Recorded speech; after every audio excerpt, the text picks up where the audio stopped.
Hey y'all, Biohack here. It is day 131 on the free-to-play Mystery Shard only account, and I just recorded this whole video only to realize after the fact that my audio wasn't working. So this is going to be a pretty short one since I won't have to go, or I can't do some of the things I showed you. But some of the things we just did, I finished the clan quest for the, what's it called? The place... decrease attack on the Dragon Slayer boss, so we did that, and I spent the gold on these accessories. Picked up something, I haven't really checked them out yet, but I don't know, nothing too amazing. Other things that we have going on, so like I mentioned yesterday, we were saving all of our energy for the Dragon tournament to open up. It was kind of bugged, and that like we didn't get a timer or anything for it, and they made some post about how it, I don't know, they messed something up. But anyway, they started the Dragon tournament after I woke up this morning, which was perfect, and I've been farming it with all the energy refills that I got yesterday that we hadn't used yet. So we've got 885 points in Dragon tournament so far, and I've done a few things. I have been farming it on stage 24, actually, thanks to the new Artak build. But he can do it solo, but he's not that reliable, and even 20 can be a little sketchy. So I've been doing it actually as a duo with Broadmaw and Artak. So I thought that might be kind of interesting to show you guys. The other thing I want to mention is that I did finally spend my silver medals on picking up the area bonuses for Dragon. I grabbed the HP, defense, and speed, got them as high as I could get them with silver medals, because I want to do a lot of Dragon farming on stage 24, and this is really, really helpful for making that happen in the duo team. So in terms of the builds, let's just go over them real quick. We'll select the area bonuses so that you can see where we're at. Dragons. We got over 70,000 health, over 2,500 defense, over 250 speed, 257. And then we've got 308 accuracy or resistance and 260 accuracy. These aren't like minimum requirements or anything. This is just the build that I have on my champion, especially like accuracy and resistance are more than we actually need. But this is just how I have my Artak build set up, in case you're curious. For the Broadmaw, oh, he's in a regeneration set too. Broadmaw's in a regeneration set also. And then he's got over 60,000 health, 2,600 defense. He doesn't have enough resistance to do really any resisting, and he doesn't have enough accuracy to do anything to the boss, but he can put his freeze on the waves, which have lower resistance on them. So yeah, that's the team. And then let me go ahead and show you the run. We do need to set up the presets here. In the last video, I was talking about messing with these presets to see, but I'm not sure that's a good idea, actually. Well, let's try this. Okay, so in terms of presets, we make sure Artak is always using his Purifier ability on the first, and then his Dogs of War on the second. Does need to have this set up in this order so that he makes sure he does put this up first and then activate it with the 2. His AI by default is kind of bad. I have Broadmaw just set up with no presets. I'm gonna set this up to... Oh, I can't do that, can I? I really only want him to use the resurrection once. Would that work? Yeah, I can't set it up as like the opener, obviously, because they won't be dead yet. All right, we'll just let him be as it is. This works pretty consistently. It's not 100% consistent, so hopefully this run isn't one of the ones that fails, but usually it's pretty good. So basically, what we're gonna see is we're gonna take down this wave. And then we're going to do wave 2, and usually Broadmaw dies on wave 2. I have had him die on this wave, but that's pretty rare in what I've been seeing so far.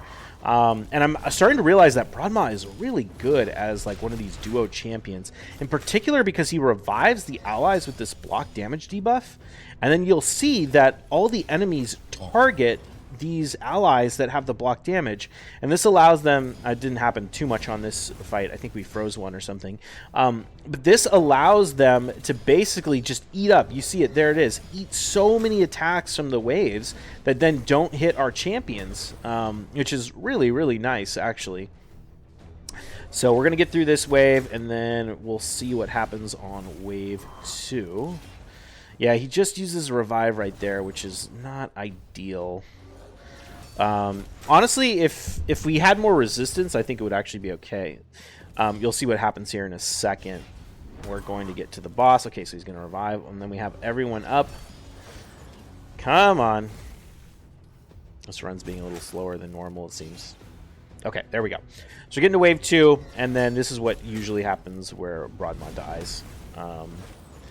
We'll see that they're going to put block debuffs up on him and nuke everyone down. This run usually takes like a couple minutes, like 3 to 4 minutes. So here we go, and then we get all these ally attacks into Broadmaw, and that's just what does us in. But it's okay, because Artak will survive, and he can get us to the boss and then take it down. So the main thing here where we need Broadmaw is actually to eat all those ally attacks on this wave right here, because if Artak takes all of those, he can survive, and he can do this run solo, but it's very inconsistent, because he dies to the waves right there. And so now by having Broadmaw basically tank those waves for us, we can get through it, and Artak will stay alive. Eventually, when we get Scylla the Drake, she'll probably be even better for this, since she can bring in CC and stuff. I'm actually really excited to get Scylla still, because she's an amazing champion. I feel like she's a little fallen off compared to how she used to be, because we have other like really good solo champions like Artak and stuff, but Scylla's pretty amazing. Okay, so we've got this fight going on. We land Brimstone on already, which is perfect, because we see we were able to completely blow down the boss's Scorch. The biggest risk when we're fighting the boss with Artak like this is he doesn't land enough Brimstone debuffs to make sure that we're taking the boss down fast enough and stopping the Scorch. We can eat a few Scorches, but we can't eat all of them. So hopefully we can get at least one more Brimstone up. There we go. Okay, so we got it. Oh, but it will be up for his it's going up for Scorch. There's the Brimstone. I think we should be fine here. Yep, cool. So we take the boss down, and there we go. We got about a 3-minute run, and it's not 100%, because sometimes if we don't get the Brimstones to proc perfectly, Artak dies to the boss, but it's pretty good. I don't think any of this is worth keeping, so we'll end that. And there we go. That's the team I've been using to farm Dragon.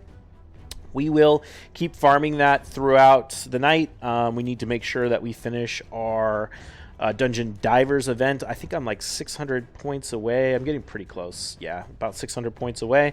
And we'll get our Lone Blade Rehab. I probably won't go for the rest of this just because I don't have the time and I don't want to spend the extra energy on it. In terms of champ training, that's coming along really nicely. I haven't prioritized this at all. The only thing I've done that I wouldn't do if I was just normally leveling champions is I have been putting 2 brews into my 3 stars before I take them to 4-star, just to make space. But honestly, I've been trying not to make a ton of those. I mean, I'm trying to keep my inventory or my character slots mostly full of level 1 3-stars so that we can brew them all up for the next champ training event that's going to start soon.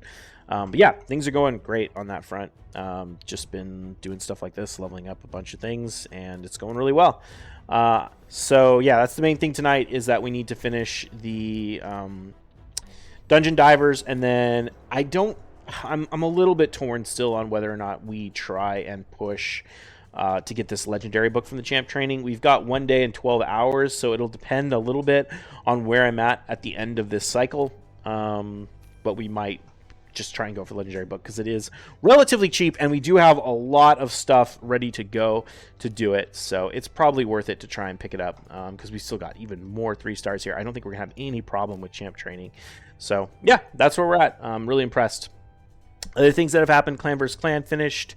I haven't collected all this energy yet, but we did win these 2 rewards.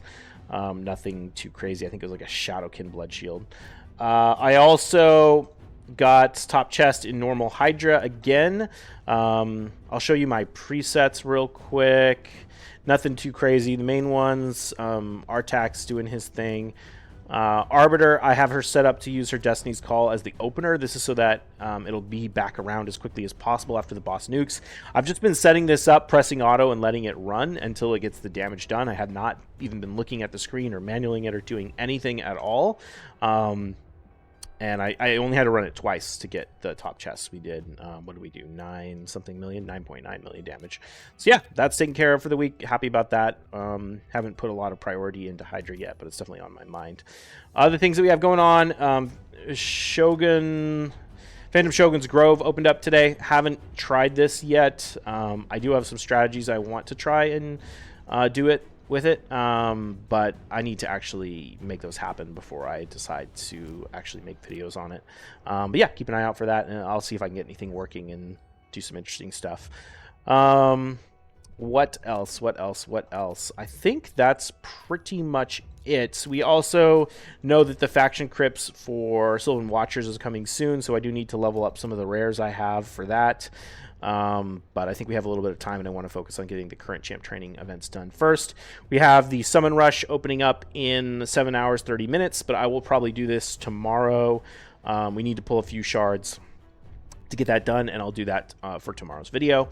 Artifact Enhancement event is opening up tomorrow as well, and I will probably level up my Armiger in that lifesteal sort of tanky damage dealing build, and maybe we'll give another shot to Nether Spider and see what happens with that. But yeah, that's sort of, you know, ongoing. We'll do that for the next Artifact Enhancement event. We've been making good progress in the normal Doom Tower, still pushing up. I think we'll have no problem completing the top of the normal Doom Tower this rotation. I did wait until after the Dragon Tournament started to do the push so that I could make sure I got the energy so I could use it for the Dragon Tournament. And yeah, I think that's pretty much it. We'll just keep farming Dragon with all of our energy today and make sure we get the Dungeon Divers done. All right, that's going to be it. I will see you all in the next one. Have a good one. Cheers.